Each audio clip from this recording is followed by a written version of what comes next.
At tatanungin ko kayo, bakit kayo nagbe-birthday sa mahal na Birhen? Bakit nyo sinasabing ang ganda ng Birhen? Bakit nyo nilalagyan ng bulaklak? Bakit nyo pinaparangalan? Tao lang naman siya. Anong isasagot ninyo? Kung balik na po akong Katoliko, ako ang sasagot sa sarili kong tanong. Ang sasabihin ko ay, nauna ang Diyos kaysa sa akin. Sapagkat ang unang nagparangal kay Maria ay hindi tao. Ang unang nagparangal kay Maria ay ang Diyos mismo. Kaya kung gumagalang ang Katoliko sa mahal na Birhen, ito ay sapagkat gumagaya lang siya sa ginawa ng Diyos na unang nagparangal at sinabi sa mahal na Birhen, "Hail, full of grace."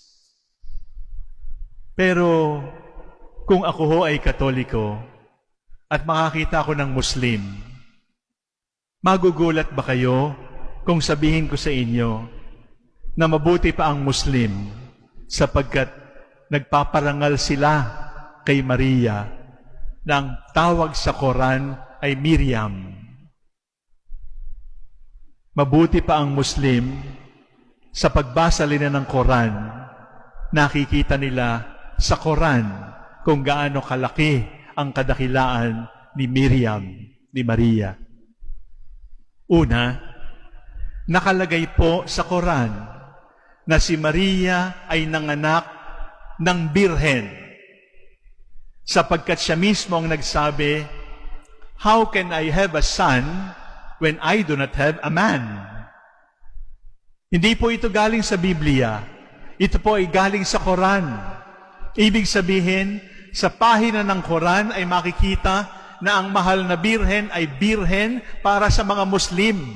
Hindi nila maintindihan, pero nandoon sa kanilang paniniwala na ang nanay ni Jesus ay Birhen. Mabuti pa yung Muslim. At pagkatapos noon, ay sa pananalita ni Allah, ay sinasabi na ang Birhen ay pinaka-special sa lahat ng babae. Hindi ito pangkaraniwan, sapagkat hindi pinararangalan ng Islam ang babae. Subalit para sa Islam, si Maria ay isang katangi-tanging babae. Katangi-tanging babae kung papaanong sa Biblia ng Kristiyano ay sinasabing, "From all generations, I will be blessed. All generations will call me blessed.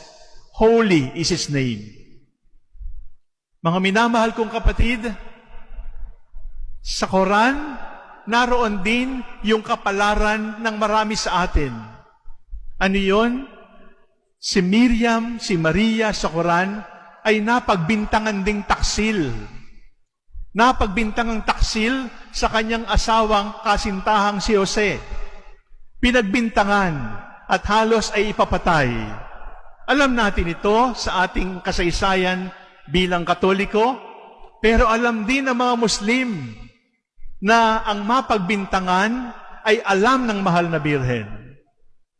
Birhen, tanggap nila. Pinagpala sa babae, pinagpala ni Allah. At higit sa lahat, yung pagpapakasakit na dinaranas ng mga tao na napagbibintangan, na sinisira ng fake news, ay naranasan din ng mahal na Birhen.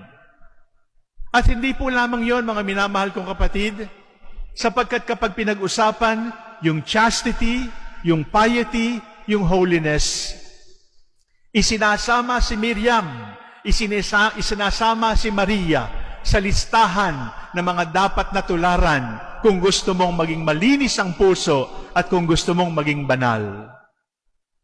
At isang buong chapter ng Quran ay tungkol kay Miriam. Mabuti pa sila, sapagkat sa Biblia nating pinanghahawakan ay walang chapter para kay mahal na Birhen. Subalit sa Quran, isang buong chapter tungkol kay Miriam. Ganoon siya kahalaga. Para sa ating mga Kristiyano, mahalaga lang si Maria kaugnay ni Jesus para sa mga Muslim, pinapahalagahan nila ang mahal na birhen. Birhen, katangi-tangi sa lahat ng babae, isang buong chapter para sa kanya. At hindi lang po yun. Kay Miriam sa Quran ay sinasabi rin na siya ay kasangkapan ng Diyos, kasangkapan ni Allah para gumawa ng maraming himala. At ano po ang nakalagay sa Quran? Sabi ng Quran, sa pamamagitan ni Maria, yung mga punong kahoy na namumunga lamang kapag tag-araw ay namumunga kahit tag-ulan. At yung mga bunga at halaman na namumunga lamang kapag tag-ulan ay namumunga rin kapag tag-araw. Flower-bearing, fruit-bearing plants and trees that bloom only in winter, bloom in summer because of Miriam. Fruits and flowers that bear only fruits and flowers in summer, bear fruits and flowers in winter because of Miriam. At sa pagdalaw daw niya sa bahay ni Zacarias, ay sunod-sunod na himala ang dinala niya sa bahay ng kanyang pinsan. Muslim, Quran, mahalaga si Maria, mahalaga si Miriam. Kristiyano, naniniwala kay Jesus, tinatadyakan, binabasag ang kanyang imahen, itinatapon ng rosaryo, magkakilala na nga tayo. Magkasukatan na nga tayo.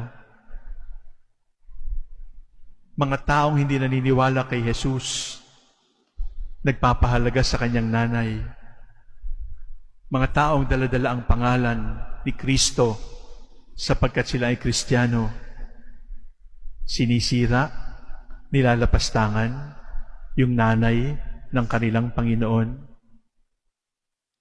Mga minamahal kong kapatid, manindigan tayo para kay Jesus at manindigan para sa nanay ni Jesus. Alam ko, balang araw, sa takdang panahon, ang Muslim at ang Kristiyano magkakapit-bisig, hindi dahil sa politika, hindi dahil sa ekonomiya, kundi dahil kay Miriam, dahil kay Maria.